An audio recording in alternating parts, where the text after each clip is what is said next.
Kayo po ba mga bossing ko, isa sa mga napakaraming kahilingan mga bossing? At parang napapansin ninyo na ang inyong kahilingan ay hanggang ngayon kahilingan pa rin at hindi pa ito natutupad. Meron po ako i-share sa inyo po mga bossing ko upang sa ganon, ang ating mga kahilingan, yung mga wishes po natin ay kaagad nating ma-achieve mga bossing. Ngayon pa mga bossing, ano po yan? Kailangan lamang po natin mga bossing ko ng isang malinis na papel. Ang papel mga bossing ko ay nagmula sa kalikasan, kaya swerte po ang dulot nito kung ito ang gagamitin nating pampaswerte. Ganun din po mga bossing, kailangan natin ng kapangyarihan ng bawang, ng pangkalahatan. Yan pa mga bossing, basta focus ka lamang sa mga wini-wish po ninyo, mabilis nyo matutupad ang inyong kahilingan. Tapos kailangan din natin ng pulang sinulid mga bossing. Tapos syempre kailangan natin ng panulat. Ngayon pa mga bossing, isusulat po natin ang lahat ng ating mga wishes mga bossing. Sulat po muna natin dito ang ating tunay na pangalan. Halimbawa ay Apple Pagyo. Yan. Tapos, sulat po natin dito, halimbawa, mananaya kayo. Sabihin nyo po, mananalo ako ng jackpot na sa numero na tinatayaan ko. 7, sample lang po ito. Kung gusto nyo po ha, mga bossing.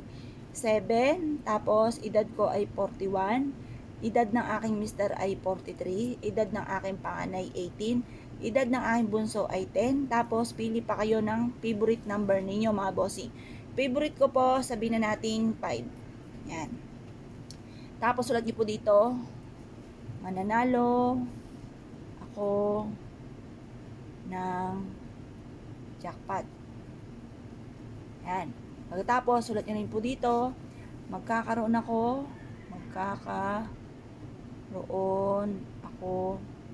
ng malaking bahay. Yan. Pagkatapos, magkakaroon ako ng magagarang sasakyan. Tapos, magkakaroon ako ng negosyo na dito na ako yayaman. O yan. Pagtapos, bahala na po kayo na magdagdag ng mga wishes po ninyo. Pagkatapos ito mga bossing ko, kunin po natin itong ating bawang. Gagawin po natin to lahat mga bossing ko na nakaharap ka sa may silangan ng 6:30 or kaya po ay alas 7. Matatapos ito, ibibilad po muna natin ito hanggang alas 8 ng umaga. At pagkatapos po niyan mga bossing, ang gagawin po ninyo, tutupiin nyo po ito. Yan, tutupiin po natin. At pagkatapos ay itatali po natin ito ng kulay pula.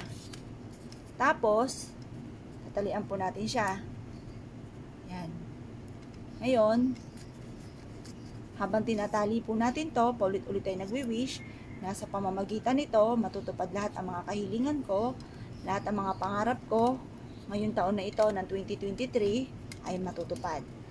Pagkatapos po nito mga bossing ko, itali nyo po ito sa gawing silangan mga bossing. Makakatulong po ito upang sa ganoon mabilis yung ma-achieve ang lahat ng mga pangarap po ninyo. At i-mindset nyo na nasimula na ito ng tagumpay sa buhay. Mas mainam kapag gagawa ka ng mga pampaswerte, sikreto lamang po ito, huwag nyo muna itong ipagsasabi. Kasi pag may nakaalam, may mga kumukontra, hindi ka pa yumayaman, hindi pa natutupad ang mga pangarap, na kontra na kaagad kasi nakaingitan ka kaagad mga bossing. Kaya kailangan sikreto nyo na lamang. Ngayon po mga bossing, hayaan nyo na sila ang ma-amaze dahil nababago ang takbo ng inyong pamumuhay. Ang dami mga napupundar ninyo hanggang sa sila ay magtanong kung anong sikreto po ninyo. Saka nyo na lang i-share kapag po kayo ay naging matagumpay na. Ngayon po mga bossing, kung kayo pinaniwala, ay siya. Good luck po sa inyo po lahat.